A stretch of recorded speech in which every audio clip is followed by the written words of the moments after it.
ما تفرحش بناس كتير حواليك. ممكن في اعتقادك ان هم اصحابك. المشكلة مش دي. المشكلة ان اكتر واحد له اصحاب هو اكتر واحد ملوش اصحاب.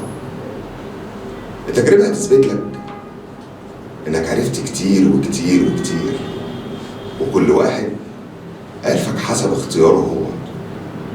في اللي عرفك عشان دمك خفيف ومرح، وفي اللي عرفك عشان ليك معارف كتير، وفي اللي عرفك عشان مصلحته.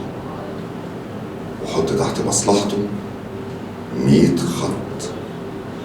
برضه المشكلة مش دي. المشكلة ان انت هتربي معارف ومعارف واصدقاء واصدقاء، بس قبل ما تقول اصحابي انتبه لنقطة واحدة: مين اللي كان معاك ومين اللي سابك. اهم نقطة انك ما تكرهش حد، وما تحقدش على حد، وما تحسدش حد. خليك دايما قلبك كبير، خليك دايما قلبك بيحب الخير للكل، لان اللي بيحب الخير للناس ربنا سبحانه وتعالى بيرزقه الخير كله.